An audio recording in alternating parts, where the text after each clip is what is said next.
One of the hardest things to do in the world is trying not to laugh at a serious situation. I don't know how some of y'all do it.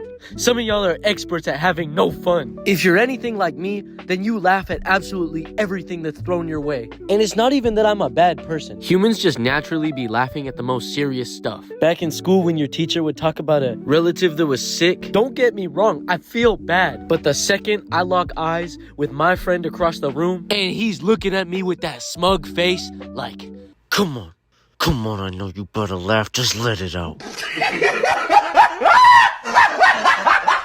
I am trying so hard to not burst out into tears and start busting in every corner of the room. What did he say? But I'm sure everyone's had to deal with trying not to laugh.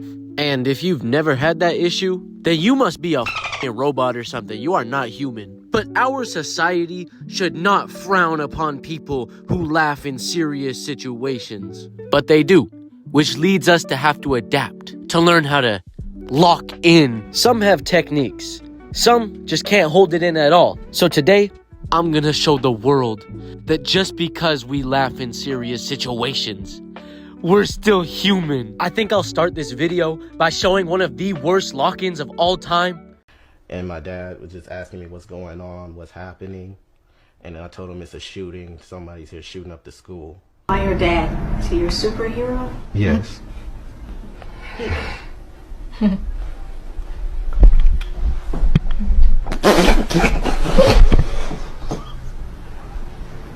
This video has cemented itself as the GOAT of failed lock-ins. It's already in the Hall of Fame. But can you really blame the dad? How are you not supposed to laugh at a question like that? That's the type of question you ask a 5-year-old. Is your dad your superhero? Pops was picturing himself in a Batman costume. But this is a terrific example of people laughing in the worst possible situations. I mean, what's a worse situation than that? I feel like the more serious the situation, the harder it is not to laugh. And Pops knew he was done for as soon as that first exhale left his mouth. That's what we call the point of no return. All it takes is one exhale from the mouth and you're not going back. So when you reach the point of no return, there's really only one thing you can do to try to fix the situation. But it is a risky move. Pretending to cry. I mean, what else can you really do? You just gotta cover your face and wait till it's over. Man, I wonder how that drive home went. I might be completely wrong, but I mean, the son looks like he about to laugh too. So, like father, like son. And it's actually astonishing how some people are so good at locking in. They should honestly have an Olympics event for this. Because there's some examples I've seen where it was completely unbelievable that the guy didn't burst down into laughter. At their tiny post, Ryan and his team were being pounded.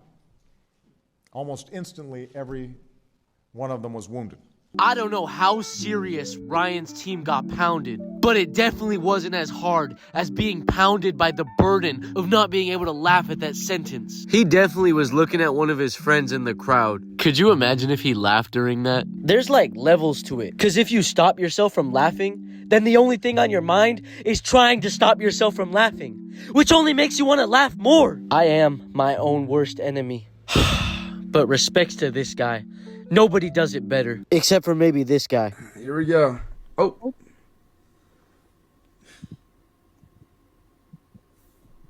Look at him, bro. He's literally dying. This is a man I want to risk.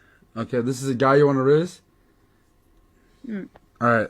I think one of the best things you can do to try to lock in is to just stare blankly somewhere so you're not looking at anything funny. And by anything, I mean other human beings. Even if you've passed all the steps of locking in, the final boss is always your friend across the room. And they always know where to look. As soon as something tragic happens, your friend's first step is to immediately lock eyes with you. Friends gotta be our biggest disability. I swear, sometimes their life goal seems like it's to set you up for failure. Is it Drake? Yeah, it's Drake. It's Drake. Yo. One of the hardest locking in scenarios is when you're with a bunch of your friends and you just know if one of you laughs, they taking all of you down with them. Because the moment you hear one of your friends go, it's gonna set off a chain reaction. Nobody is safe.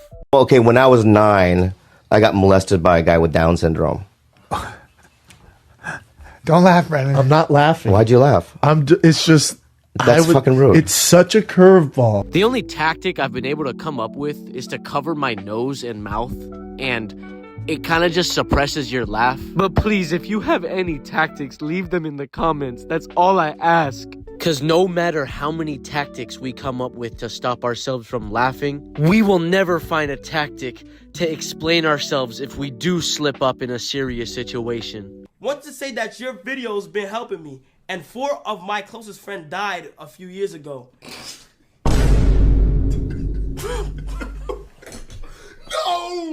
No, I was not. No, somebody said L. Reader. Why and okay. I swear to God. How would you explain yourself if you started laughing at someone else's situation? I mean, they have a right to get mad, but man, it's just human nature. I'm sorry. Please, Speed, I need this. My mom is kind of homeless. I live with my dad. I want to help her out. Speed, I'm watching the stream while you try not to laugh, bro. That's disrespectful, bro. What's wrong with you, bro? Stop laughing, bro. Anyways, please comment down different experiences you've had with locking in. I enjoy reading your guys' comments. And with that being said, get me to 3K subs and I'll do a hand reveal.